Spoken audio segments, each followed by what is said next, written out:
किसी सहाबी ने अपने बच्चे की शादी पर अपने घर में लाइटिंग नहीं कराई, लेकिन आपको दुनिया का कोई आलिम ये फतवा नहीं दे सकता कि लाइटिंग कराना हराम है।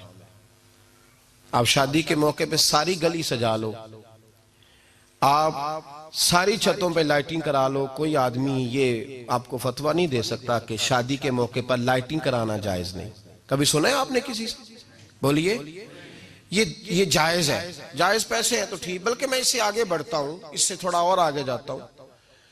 हजरत आयशा सिद्दीका रदी अल्लाह तआला अन्हा फरमाती हैं, मेरा जो कमरा था ना जिसमें मैं हुजूर के साथ रहती थी और एक लंबा जिंदगी का अरसा गुजारा, उसमें 3 आदमी सो सकते थे, चौथे के लिए जगह ही नहीं थी और कच्चा था। खजूर के तने खड़े करके उस पर खजूर के पत्तों की छत डाली गई थी। मैं जब हाथ उठाती थी तो मेरा हाथ अपनी छत को छू जाता था। ये है सुन्नत नबी पाक की, ये हुजूर का तरीका है। बताइए पक्के घर में, लेंटर वाले घर में रहना जायज के ना जायज? क्यों जी? हुजूर तो कच्चे मकान में रहते थे, आपने कैसे पक्का बना लिया? अल्लाह के महबूब अली दीन को उसकी असल बात में समझें। आप ऐसा ना करें जिसमें इंतशार और उम्मत तकसीम हो, उसका असल मिजाज देखें। मेहंदी के मौके पे अगर कोई आदमी 6 देगे दाल चावल की पकाता है तो मना नहीं, जायज पैसों से पकाए। उन्हें लाइटिंग लगवाई, कोई मना नहीं। सारे मोहल्ले को खाना खिलाया, कोई मना नहीं। बल्कि नबी पाक ने फरमाया बेहतरीन मुसलमान ही वो है जो सलाम पहले ले और रोटी ज्यादा खिलाए, तो बेहतरीन मुसलमान है। नाजायज क्या है? नाजायज है शादी के मौके पर बैंड बाजा बजाना, उसमें रक्स करना, उसमें भंगड़े डालना, औरतों मर्दों का इख्तलात होना, औरतों की मूवी बनाना, ये चीजें नाजायज है। तो जो नाजायज है उस पर पाबंदी लगाई जाएगी, जो जायज है उसके बारे में ये कहा जाएगा कि भाई एहतियात की जाए, सुन्नत की तरफ देखा जाए तो बेहतर यही है। लेकिन अगर कोई किसी आदमी के पास जायज पैसे हो, वो 100 कनाल के घर में रहे, अगरचे सुन्नत ये नहीं, पर ये तो कोई फतवा नहीं ना दे सकता कि हराम है तेरा 100 कनाल के घर में रहना। क्या है फतवा कहीं आपने सुना? तो हमारे यहाँ तकलीफ का मामला ये है। देखे मेरे भाई, किसी भी सहाबी ने, बड़े दर्द के साथ बात कर रहा हूं और ये मेरा दर्द है, मैं दर्द से अपने दिल को, अपने ईमान को हाजिर नाजिर कह के बात कर रहा हूं। उम्मत बट जाती है हर मौके पे यार, हर जगह ही तकसीम हो रही है उम्मत मुस्लिमा।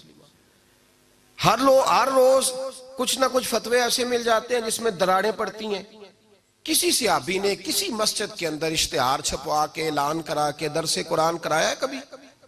सीरतुन नबी का जलसा, खत्म बुखारी, मदरसे का दस्तार फजीलत का जलसा, आपने इश्तिहार पढ़े हैं ना? ये सारे मकातिब फिक्र के होते हैं कि नहीं होते?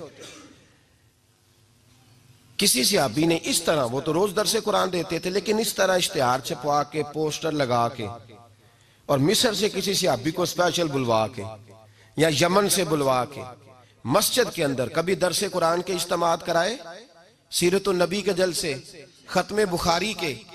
ओ भाई, ये सारी चीजें हुजूर के सहाबा की सुन्नत से मुरवजा अंदाज में साबित नहीं। मुझे बता मेरे भाई, मैं दर्द के साथ तुझसे सवाल करता हूं कि सीरतुन नबी के जलसे में तू पेशावर से मौलाना बुलाए, पिंडी से बुलाए, तू गुजरात और कराची से लोगों को बुला करके अगर सीरत का जलसा कराए और तू उसमें एक आदमी को कराची से बुलवाया जा रहा है तो तूने उसको 20,000 की टिकट भी दी और इश्तिहार पे भी जलसे पे खर्च हुआ, फिर लंगर भी पका, खाना भी तूने खिलाया, ना तुझे कोई बेवा याद आई, ना तुझे कोई मिस्कीन याद आया, ना तुझे कोई गरीब याद आया। हालांकि कहना चाहिए था ना, ये जो लाख रुपया लग रहा है किसी बेवा की खिदमत कर देनी चाहिए, यतीम को दे देना चाहिए। दर्द के साथ बात कर। सवाल मेरा ये है कि वही काम जो सीरत के जलसे में होते हैं, पहले तिलावत होती है, फिर नात होती है, फिर किसी आलिम का बयान होता है, वही काम सिर्फ नाम बदल के किया जाए, ईद मिलादुन नबी नाम रखा जाए सल्लल्लाहु अलैहि वसल्लम। ये मैं आपके ज़हनों पर दस्तक दे रहा हूं, तकरीर नहीं कर रहा, सिर्फ दस्तक दे रहा। ओ भाई देखो, एक आदमी वही काम नाम